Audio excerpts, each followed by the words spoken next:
Hey, Coach. Doug Feinberg, the AP. Two-part question. One is, how tough is that style to play against so early in the season? Because I don't think it's, I know you're talking about yesterday in practice, how tough it is to prepare for it. So just seeing it live, how tough was it? Second part is just how important is Lucy to you guys so far this season? Yeah. Well, I think it is definitely a challenge. I think everybody that plays against it that first time, just a constant change of lineup, but also just that constant pressure. So I think we did a pretty good job of knowing the personnel, but the times we did forget, they made you pay. A couple of their three-pointers there at the end, we just forgot who our shooter was.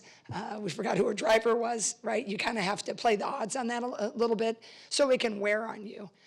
So I think that was, it'll be interesting to see when they go through the SEC, right? To kind of see when you can kind of get more and more used to it, but it's hard to really replicate it, just because in practice you're trying to throw different lineups in there. But I think a lot of it was also the residual effect of the full court pressure. I think when we did get it across, we had a lot of unforced errors that I will credit Tennessee for, only because of the residual, but it gets you a little amped, right? You're trying to make a post entry pass you've made 100 times, but it's 2 feet to the left, or we're forcing something that's 6 feet high, and so you have to give credit to that. So it's definitely a challenge, and I think any coach would want to run it back and do it again, either right now or do it tomorrow. Oh, great! Yeah, I mean, I always tell Lucy, I wish I could coach her more than 1 year, right? But I think, her playmaking ability, in our situation, it's been a while too that we've been able to be pressed because we've had a secure lineup for the last 3-4 years. So just getting used to our other guys handling the press, and then she's coming in and trying to run it, lead the team. It's a lot on her. Because we have 6 out of our 14 players are new, and actually 13 because one didn't play last year. So she's got a lot on her plate. And then when you get pressed like that, I told the team, you're never going to win with 30 turnovers. But it was a one-possession game with 3 minutes left, and we had 27. So we got a little fortunate there, but that shows you that I think the positive side of that is we hung pretty tough in most categories on defense. We didn't do the right things offensively. Lucy, Jen, good to see you both. For each of you, I have, Lucy, for you, what is the skill that's most easily translated from your Nova experience over here to Iowa? What's the thing that's come in, let's say, the most challenging? And then, Jen, I have one for you. That's a good question. I think just mentally, learning to play with new players and learning a new offense, that was probably the hardest thing for me. I don't know about physical basketball skill, but mentally, I think, yeah. Jan, for you to see Addie having the kind of breakout that she's having, not just for the impact that it is for herself, but I'm wondering how much of an impact that has on Hannah Stuelke, being able to play her at the 4, being able to allow her to play obviously a very different game, and one that probably you guys expected more from her coming into her Iowa career. I expected more, which one, Addie or Hannah? Of Hannah. How much has Addie's breakout allowed you to get more of the type of Hannah experience you probably Yeah, because I think Hannah, she's playing more of her natural position now. And so having Addie be able to carry that load has really been helpful. Hannah missed a lot of the summer, so I think I'm still trying to get comfortable with Hannah being a true power forward. I think in time we'll get there, but we saw it tonight. She had some pretty strong competition. Didn't let her get to the rim quite as much. We weren't able to really get her free up for an outside shot either. So I got a little bit of work to do there, but it's nice we can keep Hannah at the 4, and I think we'll continue to see progression out of her. In a lot of ways, this is a transitional year for you guys. Obviously, with you taking over as head coach, the new players, losing Caitlin Clark and other players as well. How has that transition been like for you guys, especially because you've had to totally reinvent your offense and you're playing a totally different style than a year ago? Yeah, I think, it's strangely different, but it's strangely the same just because, I know everybody that works the Carver. I know everything about the lay of the land there. It's it's heck of a big shoes to fill for sure, right? But I'm really, happy I got the shot, and this group is a really good group. I think the only thing I'm really disappointed tonight is they're really a lot better than what they showed. I tried like heck to get them ready with the press. I obviously failed as a coach, but they're a really good unit. They've given everything. They've welcomed the challenge. They're proud that Caitlin Clark and company came, but they understand that pages turn and chapters need to be rewritten. And I think they've done a really beautiful job since the season started. But this isn't any surprise. No disrespect to anybody we've played, but Tennessee's an SEC team with tremendous athletes. I think it was one that we could have had a shot. Had we played like I've seen us play, I think we could have maybe showed a little better. I'm not saying we would have won, but I think it's just hard to feel good about it when you have that many turnovers. So, I got a lot of work to do with that transitional period when it comes to the press break, but I'm proud of them. I told them I was proud of them at shoot-around, and that doesn't change. It doesn't change with, how we didn't perform well, but they're giving me everything they got, and that's all any coach can ask.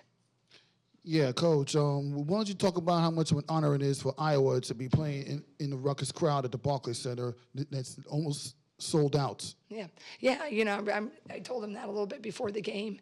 There's very few times in life you really get to be first, get to be first at something. And I feel I've been really lucky in my career. I've had 3 really big firsts. This is one of them, right? Because this is the Champions Classic. And, Gino, I know, worked with Fox, and Gino is just such an, amazing, just everything for our game. And he really worked to get this type of showcase and for our program to be at a place where we got invited. I really felt just so proud and blessed for that. I also wanted to hold the standard. I'm disappointed we lost, but I think, we were right there. So I'm really thankful for that. But I also been first when it came to the NIL. We had a kid named Caitlin Clark. That was fun. And then I'm going to be first when it comes to the rev share, trying to figure that out. So I feel like I'm kind of an oldie in this profession in a brand new gig. But I'm really thankful when I get to be part of first. And I told these young women, I said, man, this is a moment. Win or lose, you got to be something, part of something really special. And I think you have to take time to celebrate that regardless if you win or lose. And Lucy Olsen, if I could, why don't you talk about, pretty much the same question I asked, and to expand on it, your experience playing your first game at the Barclays Center in your college basketball career? Yeah, it was really cool. The stadium's so big, and I think Coach Shea did a good job of making sure we knew how special it was, so we didn't take anything for granted. And yeah, I don't know if I'm going to love this place anymore because we lost, but but it was a really cool experience, and I'm glad I got to be a part of it. Lucy, you heard your coach talk a little bit about Hannah and what the expectation is for her this season. But, in playing with her, what stands out to you and what she means to this roster on and off the court? Yeah, she's awesome. She's an incredible player in person. Yeah, I didn't know she had ball skills like that. So, dribbling up the court, I'm like, okay, point guard, you take it. But, yeah, it's been fun getting to play with her, and I think we have a lot more to build off of each other with, and it's still early in the season, but I think things are going to click soon, and it'll be really fun to play with her even more.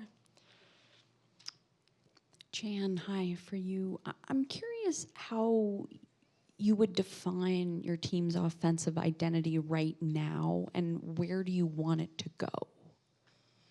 Well, I think we need to continue to utilize our post play a little bit more.